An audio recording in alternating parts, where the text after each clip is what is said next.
अस्सलाम वालेकुम viewers, rich Pakistan का नया एपिसोड लिए मैं हूं आपका मेजबान अब्दुर्रहमान। आइए डिस्कस करते हैं आज की दो इंटरेस्टिंग न्यूज़। दरियाए सिंध में सोने की तलाश करने के लिए खैबर पख्तूनख्वा हुकूमत ने 4 ब्लॉक्स अलॉट कर दिए हैं।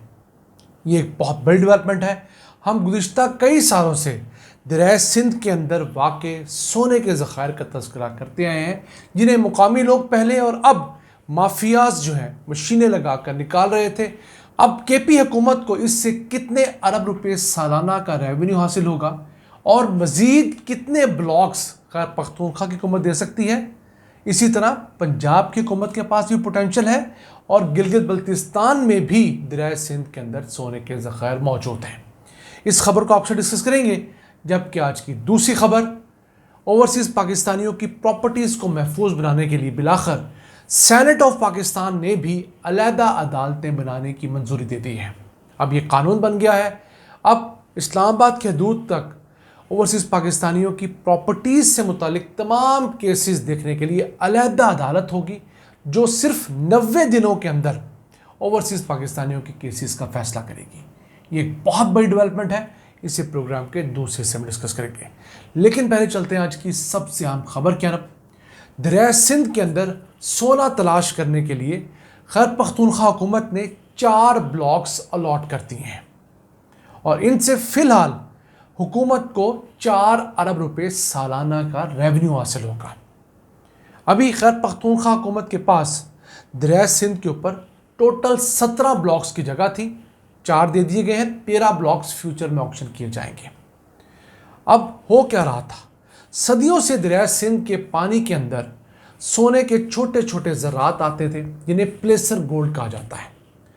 दूर पहाड़ों में कहीं कुछ सोने का बहुत बड़ा एक ख़जाना दफन है, जो कुदरती तौर पर वहाँ से जब पानी आता है तो थोड़ा थोड़ा सोना उस पानी के साथ नीचे तक आता है। वो गिलगित बल्तिस्तान से होता हुआ खैबर पख्तूनख्वा और फिर पंजाब में अटक के ज़िले तक सोने की डिपॉजिट छोड़ता है। पहले मुकामी लोग या गरीब अफराद जो हैं, जिन्हें सोने वाल भी कहते हैं, वो छोटी छोटी तश्तरियों के अंदर सोना ढूंढ कर रेत से कुछ अपनी थोड़ी बहुत दड़ी लगाते थे। फिर इसके अंदर एक माफिया एंटर हुआ, जिन्होंने बड़ी बड़ी मशीनरियाँ लगाई और बड़ी मिकदार में सोना निकालना शुरू किया। फिर उसके अंदर गैर मुल्की भी आए और चाइनीज़ भी आ गए। हम समेत पाकिस्तानी मीडिया के अंदर इस पर शोर पड़ा। हमने कई वीडियोज़ इस पर की, आप लोगों ने देखी होंगी, चंद के थंबनेल आप स्क्रीन पर देख भी सकते हैं। फिर उसके बाद हुकूमत खैबर पख्तूनख्वा जागी है और वहाँ का जो एंटी करप्शन का इदारा है, उसने जब इसकी तहकीक की तो पता लगा कि एक माफिया ऐसा है जो लीगल तौर पर इस सोने को निकालने की राह में रोड़े अटका रहा है। क्योंकि 3 मरतबा पहले भी कोशिश की गई कि दरियाए सिंध के ये ब्लॉक्स जो हैं इन्हें ऑक्शन किया जाए, ताकि जो भी पार्टी इनको ले वो हुकूमत को रेवेन्यू दे और यहाँ की जो रेत है उसमें से सोना निकाले और बेचे और प्रॉफिट कमाए, हुकूमत को भी उसका शेयर दे। लेकिन ये माफियाज उसको चलने नहीं देते थे। अब एंटी करप्शन के महकमे ने हाथ डाला है।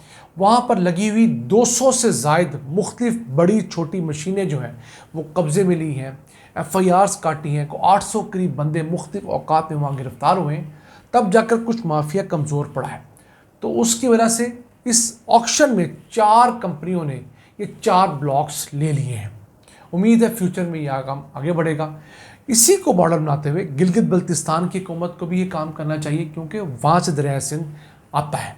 और फिर पंजाब के अंदर अटक के ज़िले के अंदर भी दरिया के अंदर सोने के ज़खायर मिलते हैं। खैबर पख्तूनख्वा के तो 4 अजला और कुछ लोगों के मुताबिक 5 अजला ऐसे हैं जहाँ पर सोने के ज़खायर इसी तरह प्लेसर गोल्ड के ज़खायर मिलते हैं।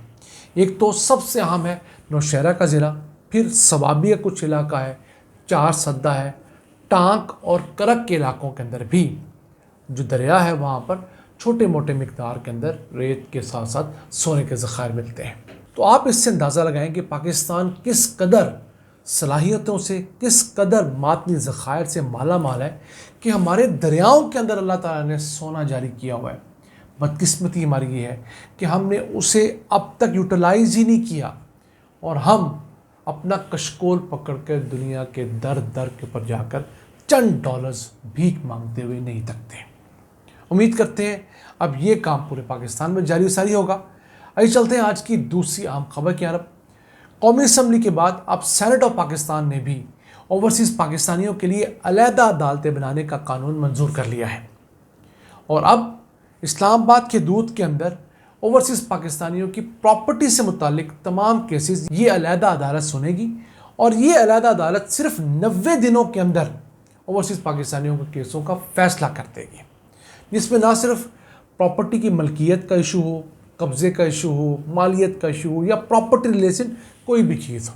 फिर ओवरसीज़ पाकिस्तानियों को ये सहूलत दी गई है कि वो ऑनलाइन अपनी दरख्वास्त कंप्लेन जमा करवा सकते हैं, ऑनलाइन वो इस प्रोसीडिंग में शामिल हो सकते हैं जिसके अंदर ये अदालत काम कर रही होगी। फिर उसके बाद इस अदालत को बाउंड किया गया है कि जैसे ही इसे कोई दरख्वास्त मिलती है ये पहला नोटिस 10 दिनों के अंदर सर्व करेगी, अगर कोई नहीं आता तो दूसरा नोटिस 7 दिनों बाद सर्व किया जाएगा और उसके बाद एक्स पार्टी यानी कि मुतलका दूसरे जिसने कब्ज़ा किया हुआ है या जो बंदा जानबूझ के अदालत नहीं आ रहा उसको सुने बगैर फैसला जारी कर दिया जाएगा। अब ये बहुत अच्छा है, क्यों? यहाँ से फैसला होगा तो केस जाएगा इस्लामाबाद हाई कोर्ट में, वहाँ भी 90 दिनों के अंदर इस्लामाबाद हाई कोर्ट फैसला कर देगी। उसके बाद चीज़ें बहुत सारी आसान हो जाती हैं।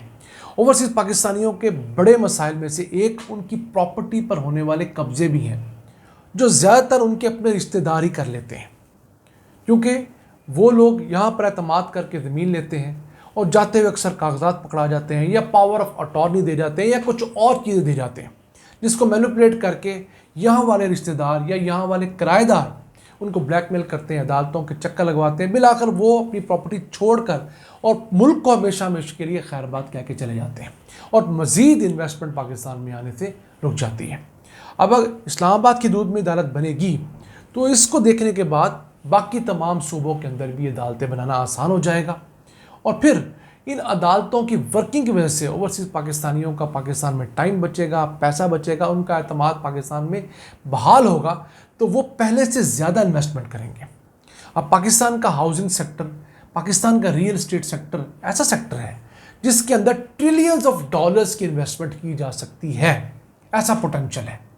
ओवरसीज़ पाकिस्तानी 500 बिलियन डॉलर सालाना की जीडीपी रखते हैं। पूरे पाकिस्तान की जीडीपी एक तरफ और ओवरसीज़ पाकिस्तानियों की जीडीपी उससे ज़्यादा बनती है, तो उनको अगर हम यहाँ पर सरमायाकारी के लिए लाएंगे, रियल एस्टेट सेक्टर में लेके आएँ, इसके साथ साथ उनको मुख्तलिफ बिजनेसेस करने का मौका दें, उन्हें पता हो कि अगर हमारा कोई केस होगा तो अदालत में हमें फेयर ट्रायल मिलेगा, हमारा केस जल्दी सुना जाएगा, मेरिट पर फैसला होगा, तो यकीन कीजिए वो पाकिस्तान जो पैसे अपने रिश्तेदारों को खर्चे के लिए भेजते हैं उससे डबल ट्रिपल पैसे इन्वेस्टमेंट के लिए भेजेंगे। तो जब वो यहाँ पर इन्वेस्ट करेंगे, कोई डिपार्टमेंटल स्टोर खोलेगा, कोई यहाँ पर पेट्रोल पंप खोलेगा, कोई फैक्ट्री लगाएगा, कोई और काम करेगा, तो यहाँ पर पैसा आने के साथ साथ जॉब्स क्रिएट होंगी। जॉब्स क्रिएट होंगी तो हमारी इकॉनमी बढ़ेगी, फैक्ट्रियाँ लगेंगी तो यहाँ पर प्रोडक्शन बढ़ेगी, हमारी इंपोर्ट्स कम होंगी, हमारे एक्सपोर्ट्स बढ़ेंगी, तो पाकिस्तान का रेवेन्यू बढ़ेगा, पाकिस्तान अपने कदमों पे खड़ा होगा। 1,50,00,000 ओवरसीज़ पाकिस्तानी, इतना बड़ा सासा है, अगर हम उन्हें प्रॉपरली इज़्ज़त एहतराम दें यहाँ पर और मौके दें कारोबार करने के, हलाल रिस्क कमाने के, तो यकीन कीजिए वही इस मुल्क की तकदीर बदलने के लिए काफ़ी है। हमें किसी अरब मुल्क के पास, किसी चाइना के पास, किसी IMF, किसी वर्ल्ड बैंक के पास जाने की ज़रूरत ही पेश नहीं आएगी। तो नाज़रीन, देर आयत दुरुस्त आयत, हम दुआ करते हैं कि बाकी तमाम सूबे भी अपनी जुरिस्डिक्शन में इस तरह की ओवरसीज़ पाकिस्तानियों के लिए अदालतें बनाएं, उन्हें फ़ाल बनाएं और उनको एक मॉडल कोर्ट के तौर पर पूरी दुनिया में प्रेजेंट भी करें। आज का एपिसोड अपने मेज़बान अब्दुल रहमान को इजाज़त दीजिए। अल्लाह निगहबान।